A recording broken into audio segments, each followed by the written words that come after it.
to officially welcome you to the Leadership Green Room Microlearning. We have been doing these basically as a pivot for when the world turned a bit upside down. And we have been so thrilled with the response. We already have almost 100 of you on here today, and almost 300 have registered. But I am Lisa Zangari, Vice President at the Leadership Louisville Center, where our purpose is to inspire and equip leaders to be better and to do better. That is sort of our framework for deciding which speakers we want to bring to you, because they too have a similar mission in their either their organization or in their independent work that they do. But we have been growing the confidence and connections and courage of leaders for over 40 years now. And we actually do have a physical space. There is a Leadership Louisville Center that exists, but in recent months, we are more a center in philosophy. And we too are finding that there are some big advantages, such as being able to welcome people from all over the world, which is incredibly exciting. Now, the Republic Bank Foundation is actually our supporting sponsor for the Leadership Green Room, which are our monthly leadership courses, and they now too are also our partner in bringing these virtual experiences to you. Now, I would like to share that the ideal way to view the session is by using Speaker View. So if you, in the upper right, if you're on a laptop, you will be able to really just hone in on the speaker if you'd like. We will be spotlighting our speaker today. And Fiona, if you want to go ahead and share your screen, that will be good. And speaking of Fiona, she is not just a friend. She's become a dear friend in the past several months. Fiona and I met right before all of this happened, and we had big hopes and dreams and things we were going to do together and bring to the world, and now we are getting to do that in a small bite today. But she is an organizational psychologist with over 20 years of experience in executive coaching, leadership development, and organizational culture change. Her work has taken her all over the world, and we are so thrilled that she now lives here in Louisville, and that all of you get to experience a bit of Fiona's wisdom today. So with that, Fiona, welcome. Thank you very much, Lisa. Can I just check, can you see my slides? So Lisa, I cannot see your slides, but it looks like Zuri is saying she can. Okay, great. Yeah, no, brilliant. Saying that they are showing, so hopefully everybody can see them. And thank you very much. So thank you for the wonderful introduction, Lisa. And thank you to everybody who is joining today. And I'm flattered that we really do have a global demographic on the call. I know people are dialing in, or certainly New Zealand is on the line, Europe, UK, Canada, other people, not just only in Kentucky, but also in the US. Mexico, I believe, is here. So this is a really wonderful turnout and very representative, actually, of some of the contents that we're going to be discussing today around diversity and having diverse perspectives, which are incredibly relevant in our world today. So I'd like to just really give a bit of an introduction about what we are going to be covering.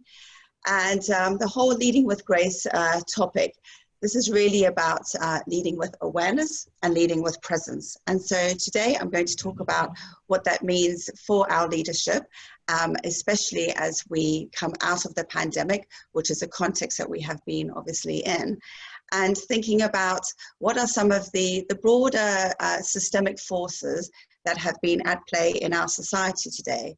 And what can we learn from that? And what can we do differently as we begin to be more thoughtful about the future that we want to co-create? So that's the first thing, really appreciating what some of that backdrop looks like. Secondly, we'll be looking at a framework to help you that I work with a lot. I work with MIT and collaborate with a group there called the Presencing Institute. And they have developed a framework called Theory U. And that's really useful to think about how, as a leader, I might let go of some of the unhelpful habitual patterns from the past and begin to engage with myself and others around me in a different way to enable new options and new opportunities to come. So we were talking about that framework. And then the third thing I'll be covering is how do we bring that learning into our teams in order to create a culture that is really going to support the strategy that we want to execute in the future. And I'd like to let you know that I'll be offering some templates towards the end about culture and to support you in your conversations with your team. So you will get those after today with the recording. So no need to try and scribble all of that down. So to begin with, leading with grace. And I mentioned that's really, for me, about awareness and presence. So in my work with multinationals, it is about helping leaders be more effective. And not only obviously for themselves, but in order to lead, we need to have followers. And our followers need to be inspired about the purpose and the values and the vision that we are setting for them. Leaders need to set the tone for the culture they want to create, so the culture for their teams. And as I said, culture drives strategy. So if we have a weak culture, we're going to have a poorly executed strategy. And in order to understand the type of culture we want to create, we need to appreciate what are some of those systemic forces that underpin that culture. So what are the levers that I have to use to influence, to shift the outcome? So we'll be talking a little bit more about that. And in understanding that culture, it is really important about understanding the impact that that culture has, not only on my organization, but also on wider society. Now, society has been demanding of business more than ever before to think about its wider, broader impact. So you will be familiar with terms such as stakeholder value, not just shareholder value. Thinking about purpose, so business that is there to be also in the business of purpose, not just for profit and maximizing profit for their shareholders. You may also be familiar with the term of ecosystem awareness, not just ecosystem awareness. So really thinking about who is benefiting from the business that I am doing. Is it just myself or is it broader society? And the position that we are in currently has definitely shown us that there are large cracks in our societal systems, in our economic system, in our environmental system, and in our social system. And this pandemic has done a huge job in actually shining a light on what those cracks are. And this is important, and clearly the pandemic has created huge suffering and trauma and has been devastating.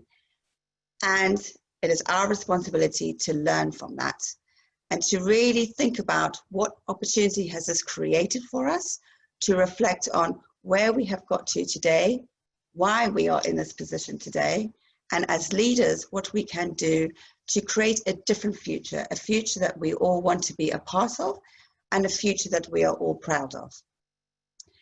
So one of the, how do we do that? And one of the great systems theorists, a gentleman called Kurt Lewin, talks about in order to change a system. So if we are not happy about the current reality, we want to change it.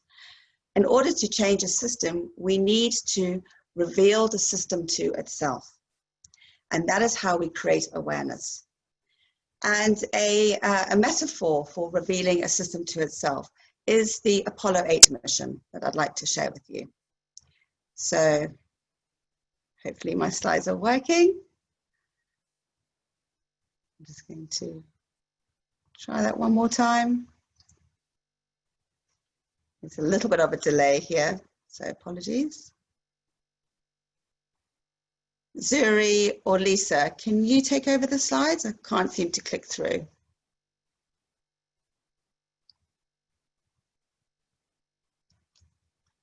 Okay, I'll just continue with, hopefully the slide will click through. But so Apollo 8 mission. Apollo 8, the mission was to travel to the moon, to orbit it, to take photos of the craters, and to bring them back to share the intelligence with human civilization on Earth. William Anders was an astronaut, part of the crew, and he said the mission was to explore the moon. And while doing so, we discovered Earth. And what he meant by that is while they were orbiting the moon, they had a camera lens focused down on Earth, on Moon's craters. So, you know, examining and taking photographs. There was a moment of inspiration when they thought, what would it be like to actually turn that camera around and position it back on Earth? And when they did that, there was a wonderful awakening, because we hadn't ever seen before, and here's a picture, thank you very much, Lisa. We hadn't actually ever seen before Earth in this view, in this vantage point. Jim Lovell, another one of the crew, said by turning this camera back on Earth, they suddenly appreciated the sheer beauty of our planet. Here she is, suspended in a blanket of darkness, the only sphere of color in the solar system, perfectly positioned in line with the sun to sustain life, and with a thin veil of protective covering that we call the atmosphere. And the awareness that came from that moment was not only how beautiful is our planet, but how fragile she is. National Geographic cited this picture, which is known as Earthrise, as being having one of the most profound impacts on the environmental conservation movement. So what happened here is that we revealed Earth to us, and that revealing is what created that awareness. So that is what we really need to do to understand where we are today. And Jim Lovell quoted this beautiful saying where he said, mankind has been given a stage on which to perform. How that play turns out is up to us. So how has that play been turning out? So Lisa, if you wouldn't mind moving the slides, thank you. So here we have a metaphor of an iceberg, and many of you will be familiar with this metaphor. So basically what we're saying here is what we see above the waterline.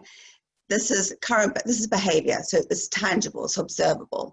So behavior, actions, and this is how we are experiencing our current reality.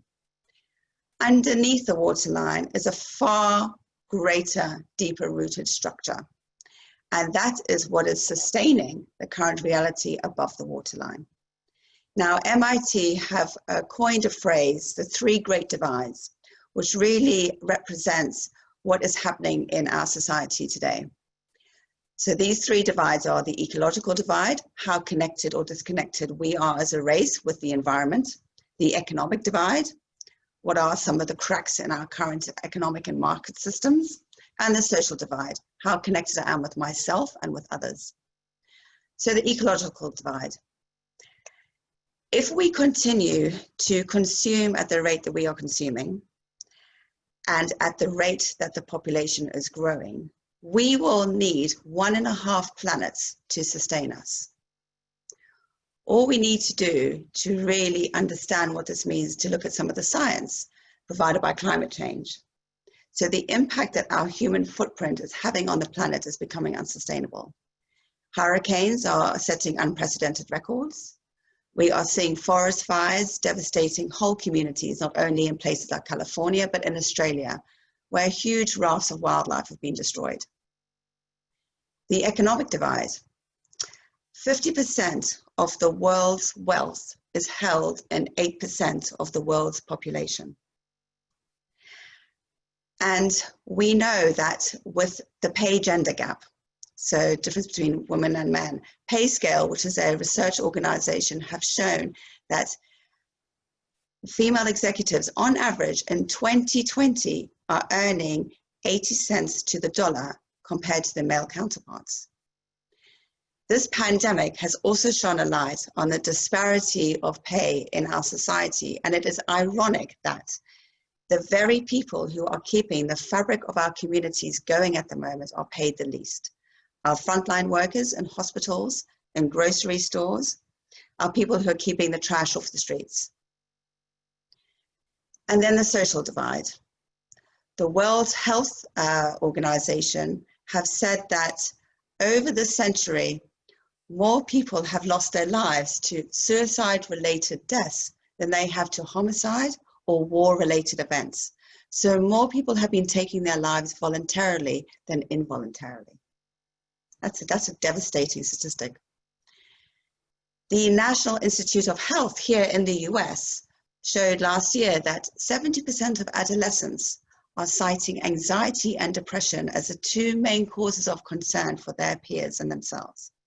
And within that demographic, those who are coming from privileged backgrounds are saying that the pressure that's put on themselves to get good grades and to go to reputable universities is what's contributing to this anxiety. So the question I really ask of all of us as leaders and as parents even, what are we doing unknowingly that is contributing to the current status quo? And how can we begin to shift this to create a different future reality? So we can begin to shift this by understanding how we got here in the first place. And so Lisa, if you wouldn't mind clicking down, please. I mentioned that we have structures that are put in place. Lisa, feel free to click another 4 times. So supporting those structures are thoughts and belief systems, which are just ways of that have now almost become automatic, ways of thinking, assumptions that we've made that we just continue to make that continue to inform these structures. What supports those thoughts and belief systems are sources of attention, who we pay attention to, whom we listen to, then gives rise to the belief system, which then supports the structure, which supports the current reality. And at the bottom of this is the intention. Now, civilization and human species have noble intentions. We really do, and I fundamentally believe that. But what we need to be cognizant of is somewhere along the way, we have become misaligned.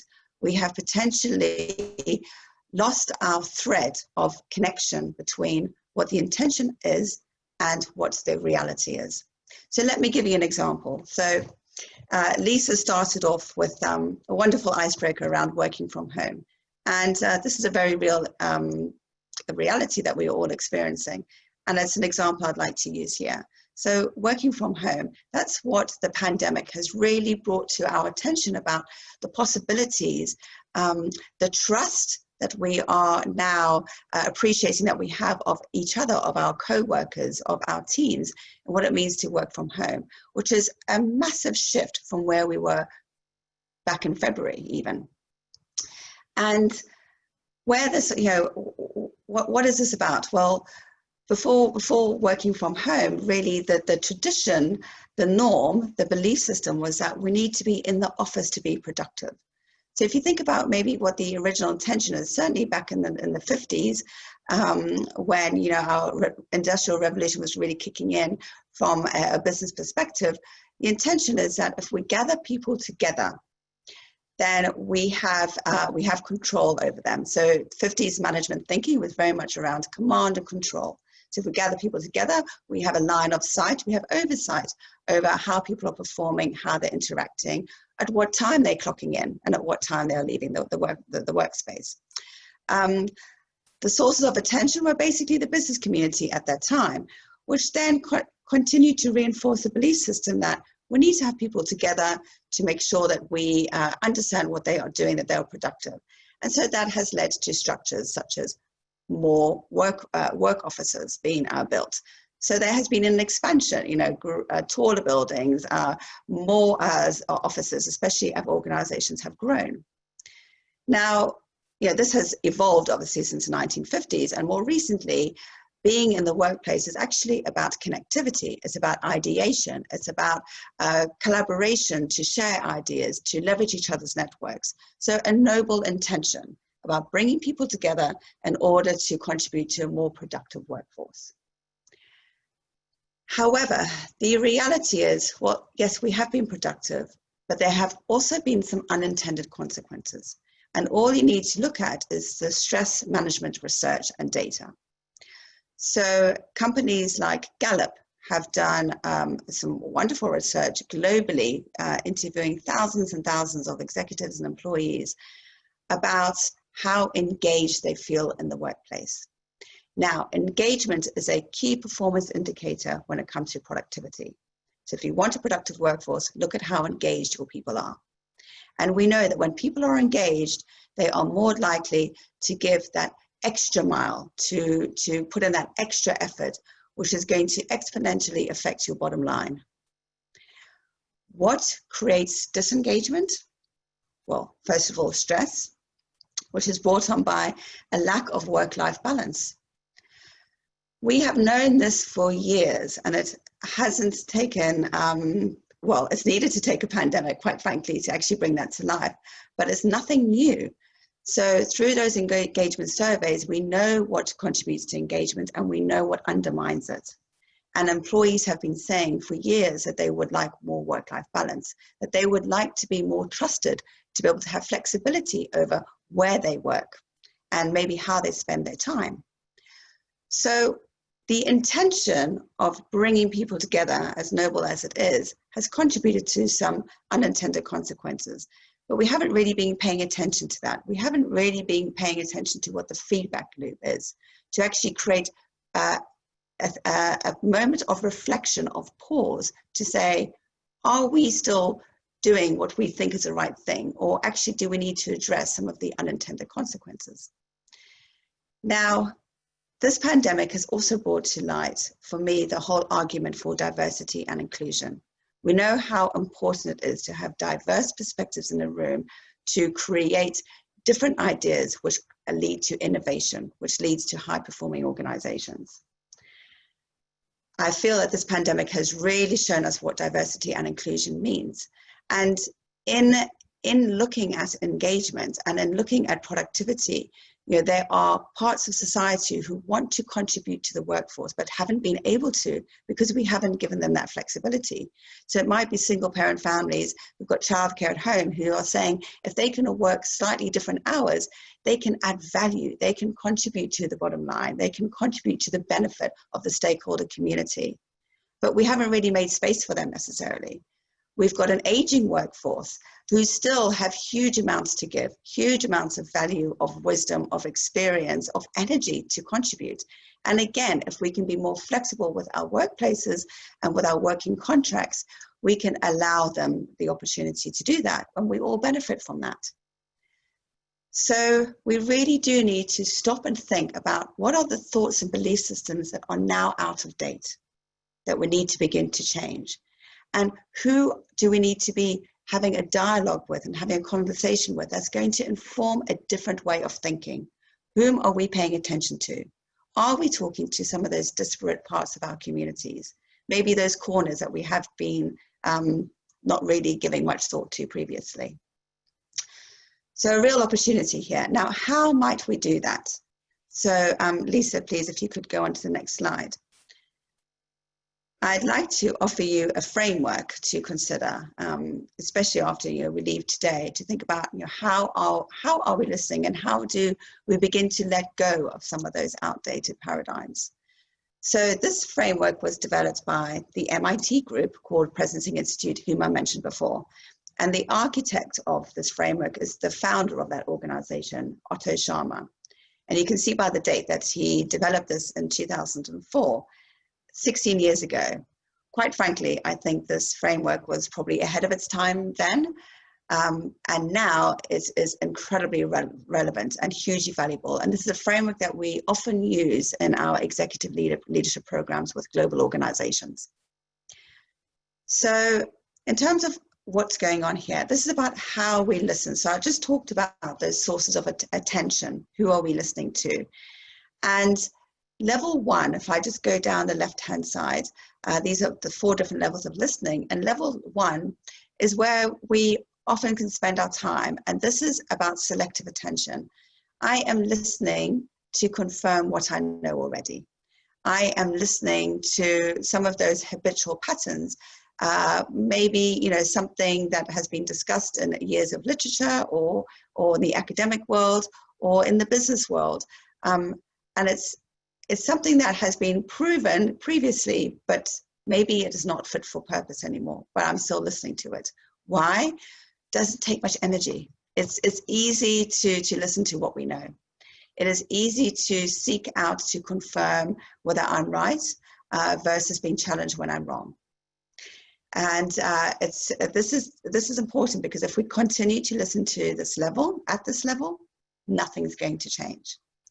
So if we want things to change, we need to listen in a different way. So level 2, this is about listening with more of an open mind. This is about being genuinely curious, to seek out a different perspective, to challenge my thinking. What I need to do here, though, to do that is to suspend judgment. I need to also suspend my ego. I need to suspend that I may not be right. And I need to be genuinely curious in order to do that. So really good questions come into play here. There's wonderful open questions, what, how, when, why. Level 3, this is about empathic listening. So here now I'm dropping deeper into the U curve. I'm beginning to engage not only my mind and the knowledge that I might have and seeking out different perspectives, but now I'm engaging and unlocking other intelligences I have within me. We know from neuroscience research that we have neurons in our heart and in our gut. So we need to unlock the intelligence in our heart and in our gut, our intuition. So level 3 is really about that, is unlocking the intelligence in our heart to listen with empathy. So here I am really genuinely interested in your story. I want to understand what life is like when walking in your shoes. But I really need to listen in a different way. I need to see who you are for who you are, not whom I think you might be. And then level 4, this is about generative listening. So often here it takes courage to enter this space. I need to really let go of all those assumptions and those judgments and probably some of my identity, some of that hardwiring and that conditioning that has come from years before me, and really open up to truly understand how you and I can connect on the same level, maybe appreciate some of the similarities rather than the differences that there are between us. Because in that space, I am and you are truly present. And when we are in that co-presencing state, we can really be open to what else might happen, what else might come. And this is a place of innovation.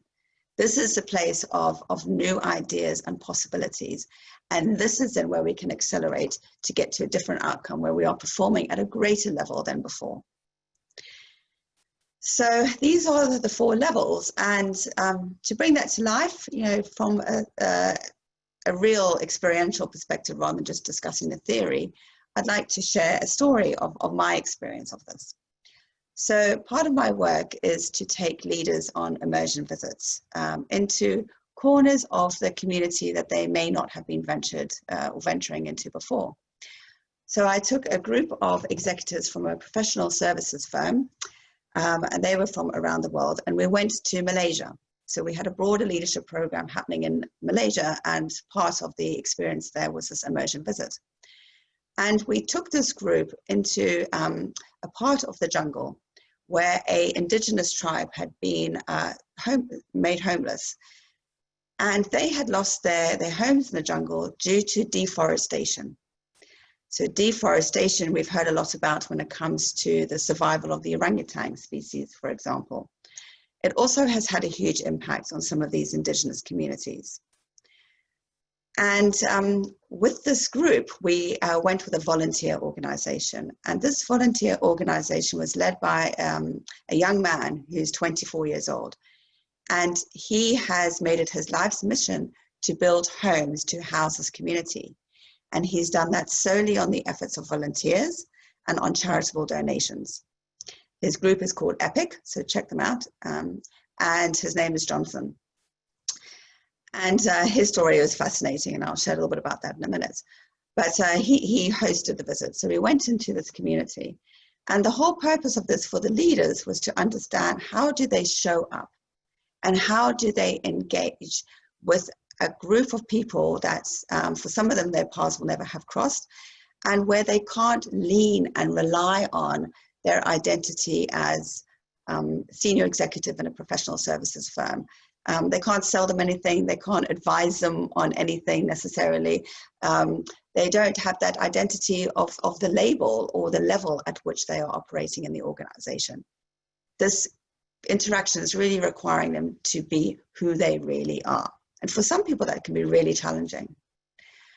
So what we're asking them to do is not just to, go on a tourism visit, but to really engage and have a dialogue in a different way where both parties feel something different at the end of it. They have a shared experience and a different outcome. So we venture into the community, 2-hour bus ride outside of Kuala Lumpur, and we go into this home hosted by this mother. And we walk into a very rudimentary setup, basic home, which is spotless and beautiful. On the floor, there is a rug that she has hand woven from materials and scraps of fabric that she's been able to find. On the walls, there are relics from her community, artifacts from the tribe, and pictures painted from her children. And we sit down with an interpreter, and we all sit on the floor. There is no furniture. And the group begin to engage with her, and they do a wonderful job of being curious. So they really are at level 2, asking lots of great open questions. And she's responding, and she's got her baby on her lap and the toddler next to her. And we've all brought gifts, so the toddler's playing with Lego, which maybe that would have been the first time the toddler had seen Lego. And this goes on for about 15 minutes. And I notice, her energy start to wane and the toddler's kicking off and getting a bit fussy. And what is happening here is really a one-way communication channel. The 8 delegates are asking lots of really good questions, but there is no vulnerability from them being shown. And they're really operating at a head level. And so my job as a facilitator is to reflect this back to them. So I call a timeout and I share what I've just shared with you, what I'm observing in this interaction. And I say, what is it going to take to have a connection, to create a connection? What would it be like to ask a question that is from the heart, that takes courage? And there was a pause. And I could feel the energy in the room. There was a different quality about their listening now. Everybody was absolutely present. And then one of the women delegates says, may I ask, what do you dream of for your children? And this Malaysian woman, she beams this big beam and this big smile on her face. Now we're talking about something that's really important to her. And she says, I want my children to have options. I want them to have choices. I want them to have an education that provides opportunities that I've never had. And the group are drawn in. And again, that energy is resonant. And then the lady who asked the question said, I want the same. And in that moment, we had a connection. In that moment, they were standing side by side. They weren't standing opposite each other, having a question and answer discussion. They were connected. The interpreter almost became irrelevant because here they were fully present. And then from that point, it started to flow, and there was laughter, and they were sharing experiences of food and homework. This family have one light bulb in the whole house, and they're talking about, how they have to share the light bulb, and either having to, read a recipe to cook, or having to fix the toilet, or do the homework all under this one light bulb, and laughing about, well, what we have to share at home, and sharing some of our home space. So from that conversation, they realized that there were far many more similarities than there were differences. And this, for me, is the whole point, actually, of what we need to be doing with our leadership today. We need to be appreciating that there are far more similarities in our communities than there are differences, and begin to leverage that and harness that as we co-create a future that we want for our kids and for our families. And this pandemic has offered us an opportunity to pause, to stop, to think about how do we lead in a different way. So I'd really like to actually ask you now a couple of questions about your levels of listening. So Lisa is kindly going to offer us a poll where I'd like you to reflect on, where do you spend most of your time? So do you spend your time at the downloading? So that's just, remember, seeking to confirm what I know already. Do you spend most of your time at level 2, which is that curious question mindset? Or is it level 3, where I'm really wanting to understand how life is for you? And how much time are you spending at level 4, which is that co-creation space? And I'm loving what we're saying. Thank you. And already what we're seeing here, so around 10% at level 1, the majority of your time is at level 2. And I think that's absolutely reflective of what I've seen before. We are genuinely curious. And in our role as leaders, we need to understand new perspectives and to seek out different answers to questions and new knowledge. And we rely heavily on our minds and our brains and our heads to be able to do that. And the whole point here is to shine a light, to turn that lens over to you, to understand we are more than just our brains and our head. We are also our heart intelligence, our intuition, and there's huge untapped potential in us and in others that we can be accessing. Think of the opportunities and the possibilities if we access that full resource that is available to us, if we just suspend and let some of those judgments and some of that fear, some of those internal voices of fear, of cynicism, of have I got it right? Are people going to be thinking negatively of me? Those internal voices, that narrative, is a huge barrier for us to be actually fully present, to allow ourselves to have the courage to access all the other resources within. So that certainly is my role as a leader, is to try and help people do that. So thank you. Now, the next question I'd like to ask is, what is it going to take for us to shift gears, to shift to more of a level 3 or level 4? So please do open up your chat box and just capture your reflections there. So once again, what is it going to take to shift gears, to listen differently at a level 3 or level 4? So Lisa, if you could bring up that slide just so that the question can be read, and then we'll open up the chat box as well. Thank you.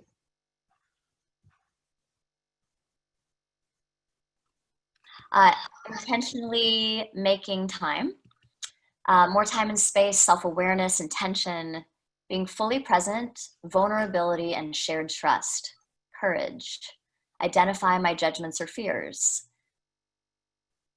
And a lot of the same themes around intentionality, self-awareness, and time. Absolutely. So we all know what it takes, right? We all know that. So we have great self-awareness. It's about doing it. And it's and hopefully in the same way, you know, we all appreciated the beauty in some respects of the planet that we lived on, but until that camera turned the lens back on the planet for us to see it in a new and different way, until that happened, we didn't have a full appreciation of the beauty and the fragility of our planet. And that's the same about us. So we know what it's going to take. We need to do it. And maybe it's about practicing it a little bit more often, and maybe it is about letting go, and not being afraid to be more vulnerable and how we access those resources. So, and I love that also about validating emotions. We are emotional beings. Emotions are what drive us first, and then the executive functioning part of the brain kicks in, which helps us to rationalize our emotions. But we are emotional beings first and foremost. Breathe. Thank you. Yeah. breathe, taking a deep breath and exhaling, breathing to create a pause. Viktor Frankl spoke about stimulus and response. And, stimulus response is often how we live our lives. And the greatest opportunity for us is creating a pause between stimulus and response. We don't have to continue to respond to the stimuli that we experience.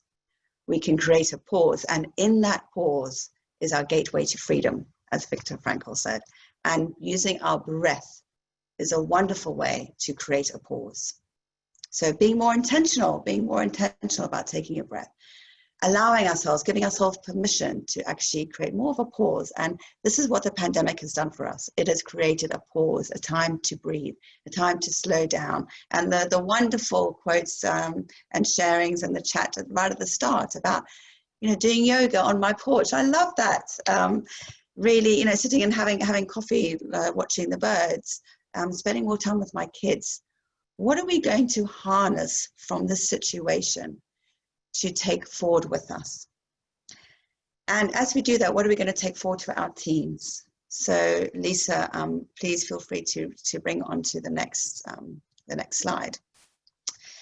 So our teams, as I said earlier, leaders have the responsibility to create the culture. They set the tone of the culture that they create in their teams. And part of that culture is about creating a container of psychological safety. If we want our teams to be taking risks, if we want them to be more courageous, and in order to do that, to maybe let go of some of that ego, to really be more vulnerable, to be more courageous, then we need to make it safe for them. Now, this is a very real and a very valid concern, actually. When I work with organizations, this is something we measure. And some of the indicators around psychological safety are people more collaborative or more competitive? What happens when mistakes or failures occur? How much do people take risks? How much do they challenge, or how much do they conform to the status quo?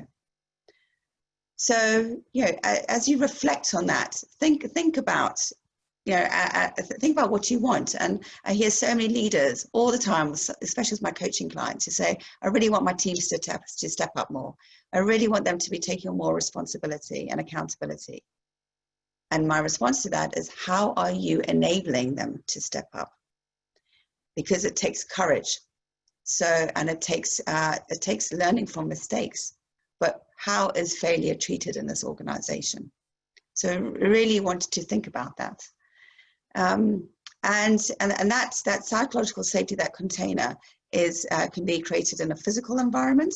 So I have here on the left, which is actually a group of leaders that I've got here in Dubai. And also in the virtual environment, where we're going to be spending much more of our time. So how do we want to harness some of that tone that we're setting in our cultures to be taking back into our teams? And part of that is sharing not only our learning, but actually to understand what the teams have been learning about this pandemic. So Lisa, if you wouldn't mind showing the next slide, please. So first of all, I'd like to ask you the question: what is the one learning point from this pandemic that you want to take forward for your team? So what is the one learning point that's really front of mind from this pandemic that you want to take forward for your team? And this can be, it doesn't have to be a traditional organizational team. This can be in your communities of interest or volunteer groups that you work with. What is the learning point that you want to take forward?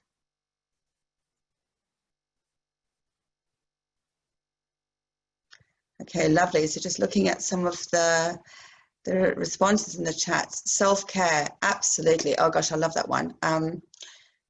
Self-care, this is really important, especially as we think about our resilience as leaders. And again, really early on in this presentation, I talked about awareness of ourselves and how that shows up in the world. So, being really mindful about how resilient I am, how much energy I have, because I cannot be present unless I am alert, unless I am attentive, and if I'm tired, if I am stressed, all of that is going to be undermined. Sometimes in our no experts, absolutely. So being vulnerable, and we don't, and I think that sometimes in our experts is another really valid point, because none of us know what's going to happen.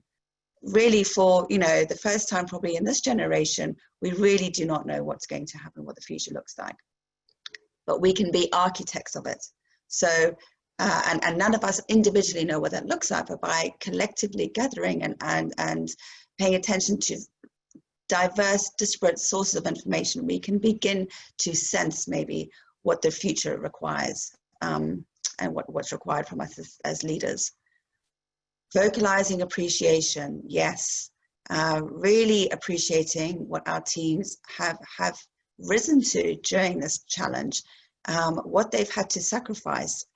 People who've been juggling children at home. I have an 8-year-old and a 5-year-old, and my husband's been doing an amazing job homeschooling. And I am very grateful for that, because I wouldn't be able to do my work. So we've all had to show up in different ways.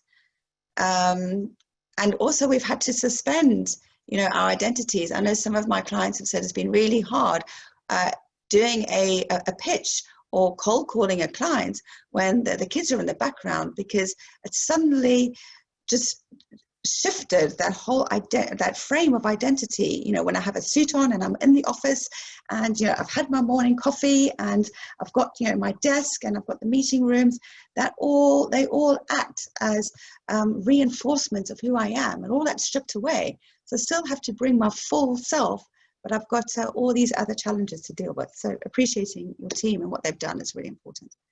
I'm just going to see if I can scroll up to just share some of the others. Importance of connection, walking away from work and setting boundaries. Oh my goodness. Again, it's one of the key topics I talk about a lot with my clients. All those boundaries, the commute to work, standing by the elevator to catch the lift to the next floor, to go to my next meeting, just even stepping out to get some fresh air from the office, or going for a walk with a colleague. All those different natural boundaries that we have in place at work have changed. So I could be on Zoom calls from 7 a.m. to 9 o'clock at night if I wanted to. So we need to be more conscientious about the boundaries we're putting in place. So wonderful, just mindful of time as well. So thank you so much for sharing that. And the one last point I want to make that's been shared is around understanding what people are going through outside of work. So that compassion, and that's a wonderful bridge. If we're thinking about how do I connect to my heart? How do I engage that when I'm so used to being in my head? Some of that curiosity to ask, well, what has been going on outside of work, and allows people to share their story. Trust me, once you've heard someone's story, it is almost impossible not to be compassionate.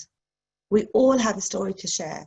So really ask yourself, have you been asking your team to share their stories? And there's no better time than the present, especially the pandemic has given us that opportunity, so use it. Okay, so can we go to the next slide, please, Lisa? Right, so I'm going to give you some templates here. If you haven't already been having these conversations with your team, then as I'm saying, please do so. I really invite you to do that. So first of all, you might want to take the opportunity to just have a very unstructured dialogue with the team. No, real itemized agenda here, but just really an opportunity to source their stories, their collective learnings from the pandemic, to really begin to understand what has been working for us as a team, what has been working for the culture that we want to create as a team, and what hasn't been working. So start with just pure open listening, and having a relaxed dialogue so that you really get that rich experience being shared. And then, Lisa, can you just click twice and we'll bring up some of those templates, please? Thank you. So here's just an example of how you might then capture those learnings. So by capturing, first of all, what is working and why is it working? What are the behaviors that we have in place, what does that encourage? So maybe you have a Monday morning meeting at 9 a.m. on Zoom every week. Is that working for the team? Does that encourage everybody to not only maybe share, in a bit more of a relaxed way about how life has been for them over the last weekend or so, but it's also as a way to reconnect with each other. Maybe the team want more of those connection points. Maybe they want less. So is it, too many connection points can get in the way for some of actually getting the job done. So being able to have that conversation, what has been working that we've been putting in place to deal with the current pandemic and how we are productive during this time, and what isn't working. Maybe it's a time of calls. Maybe I want to sit down at 12 o'clock and have lunch with my family, or have a lunch over the fence with my neighbor, or walk the dog. And having a 12 o'clock call is getting in the way of that. So again, having an open dialogue about what's working, what's not working, and thinking about, okay, now what do I want to take forward as a priority to support this team as we begin to move out of the pandemic. So that's being more mindful about what those behaviors are. And then Lisa, if you would please bring us to the next slide, which is a team culture template. So in looking at the culture in the team, it's important to understand those levers I mentioned earlier. So we talked a lot about the personal levers that influence a culture, which are around the belief systems that I have in place, around who am I listening to, so there's sources of attention, and about what my intention is. And intention is deeply rooted in my value system and purpose.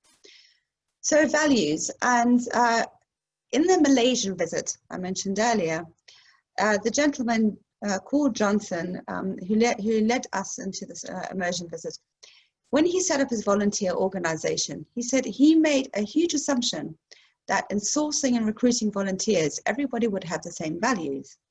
They would have the same values around wanting to benefit society, wanting to contribute to something good. And yes, most of them did have that value, but they also had many other values which weren't necessarily aligned. And that really got in the way of actually building these homes for these people. And what he had to do was actually press pause on the project and think about who do we have as part of the volunteer organization, and maybe some of that needed to be restructured. So they went back as a core team to what do we really stand for as EPIC? What are our core values? And therefore, what do we need to be selecting for in our volunteers? So really ask yourself, what assumptions have I been making about the values of my team? And, I do laugh because if looking at various organizations around the world, you see values such as teamwork, excellence, leadership, care, and they're on posted on walls sometimes. They are in our annual reports. That's really, it's irrelevant. The question I ask organizations is, do people feel those values? And what does it mean? What does it mean when we are living by our values? Do I really feel cared for? Or actually, are we doing something else that really undermines that care, that feeling and experience of care? So ask your team about, what are their values, what is important to them, and how is that aligned with your organizational values? Because if values are aligned, then people can show up as their whole self. And this is really important, going back to creating that container, creating that opportunity for, to allow people to leverage their full potential. If I feel connected to my values and I know I can be who I am in this organization, my range is limitless. The possibilities are endless. So values are critical, as is purpose. Why do I come to work every day? And there is a wonderful example, a story that was shared actually in the media recently about a factory in Philadelphia who make raw materials for PPE gear. And right at the beginning of the lockdown, this group decided to self-quarantine at the factory. So some of you may have heard the story. So they sacrificed their families, spending time with their families, to all be at the factory so that they could work 12-hour shifts in turn to keep up the production of the raw materials for PPE. And that is just a wonderful example of purpose. They were in service of a greater purpose for our collective humanity. I would love to be a facilitator in that conversation with the leader and that team to say, how are you going to harness that motivation, that engagement, that connection to purpose as we move into the new normal? Because clearly working 12-hour shifts, self-quarantined in a factory is unsustainable. But that connection to purpose, wow, we want to capture that. So that is, again, part of the conversation in your team. So I'm not going to go through all of them, due to time, and that's really, to support you. This is to support you in a conversation with your teams. But at the bottom here, I've got roles and responsibilities. So again, really thinking about members of your team. Who's been stepping up? Who's been potentially taking on a role greater or and more than their job description? What strengths have we noticed people demonstrating that previously we were unaware of? And what does that look like in the new normal? Again, how can we harness that, and how can we get behind that as a team? And maybe what are some of the things that we do need to be letting go of that just aren't playing to people's strengths? So really welcome you having a conversation with your team. And as an offer, I would like to invite everyone who's joined the call today. They can have a complimentary session with myself, either a leadership coaching conversation about what do I need to let go of to really be more effective as a leader for my teams, or as a conversation with your team. So that template I've just shared, to begin to have a conversation with you about, well, how do I bring that to bear in my team, and maybe facilitate a dialogue with your team around that. So that's a complimentary session that's available to everyone here today. Here are my details, so you can contact me at the email that's just been shown, and at that phone call. So thank you very much. We are 2 minutes away, so any final questions, please do share. I'm really sorry about that. We've only got a couple of minutes for questions left. So if there are any questions, please do share. If there are any questions, please feel free to email me. And as I said, I will get back to you about that. Well, Fiona, thank you so much. We will be sharing Fiona's contact details and also those 2 templates that she shared with you at the end of this session via email. You can expect to see that early next week. Also, we will